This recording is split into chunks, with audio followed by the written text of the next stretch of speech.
preset a system of natural rewards and punishments within his creation. That basically, if you do good, there is a set reward or a set outcome for you if you do something good. And if you continue, or if people do bad things, there is an eventual set punishment. Buddhist people refer to this, and Hindus, I believe, refer to this as karma. In Islam, this is called qadr, that God wrote the measurement of everything, and there are things that have been pre-written and preset, and if we go a certain way and do a certain thing, there is something that is preset waiting for us based upon what we did. This is an Islamic belief. And another important belief in Islam is called CAIR-MI, resurrection. Whether anyone believes in God or not, we all can believe, or we all know for certainty that just as we were born, we're all going to die. And in the Islamic belief, when human beings die, they then go to the grave, and they have a life in the grave. And once the trumpet is blown by the angel, his name is Israfil in Islam, Israfil, who will blow the trumpet for the day of resurrection.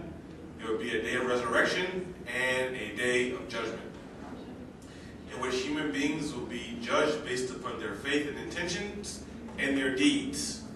Those whose book of good deeds is heavier in the right hand than in the left hand, these will be the people of heaven, or we can say paradise, El-Jannah. And the people who had no faith, the people who were involved in criminality, the people who were involved in oppression, dhulm in Arabic. The people who were involved in this,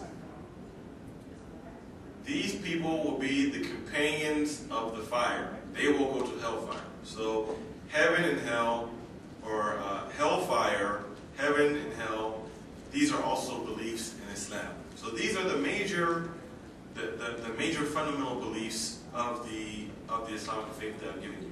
Obviously, there are more. And if you have any questions about certain beliefs, I can give you those. Now, Islam, the actions of Islam related to faith are based upon five. There are five major pillars of Islam. And after the belief of there is but one God, and Muhammad, the son of Abdullah, is the messenger of God, then the second most important of the foundations of Islam is called as-salah, which is daily prayer. We Muslims have two types of prayer. We have one supplication called the dua, where we can supplicate or make a prayer anywhere at any time. We can pray anywhere, anytime. We can go to a graveyard and pray for our loved ones. I could be driving down the car and say a whisper or prayer to God. I can do it anywhere, anytime. But as-salah is a ritual prayer that we have to do 5 times a day, and the Quran commands us to make these prayers, and Prophet Muhammad taught us how to make these prayers, and according to Islamic belief, that it was the angel Gabriel who taught Muhammad how to make these 5 daily prayers. So the philosophy behind making the prayer is not that God needs our prayers, according to Islam. God is in no need of anything of his servants.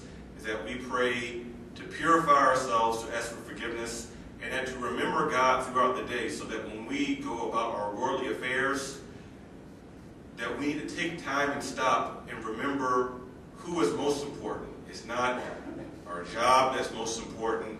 It's not the Miami Heat versus the Dallas Mavericks that's most important. It's not my wife or my children. I had to take time for the most important, which is the Creator who gave life and gave his blessings of being able to even have a job to begin with, or to have 5 senses, or how many ever senses he blessed us to have: food, clothing, shelter, etc. So these are the 5 prayers that we've been given that we have to do in Islam, called salah. The minimum, we make the salah 5 times a day. The third belief is as-zakat. As-zakat is charity. And this charity is also for us, is also related to the word in Arabic of purity or to purify. So as zakat is a spiritual obligation that lends itself to a social safety net in society, that certain people who are poor and without, that they are able to receive charity. So this zakat for Muslims is at 2.5% of wealth earned by anyone above the age of puberty. And same thing with the salah, by the way. The salah becomes obligatory for a Muslim male or female once they reach the age of puberty. Before age of puberty, those people are considered innocent. But afterwards, those who get to the age of puberty are then responsible for their religion, according to the teachings of Muhammad the Prophet.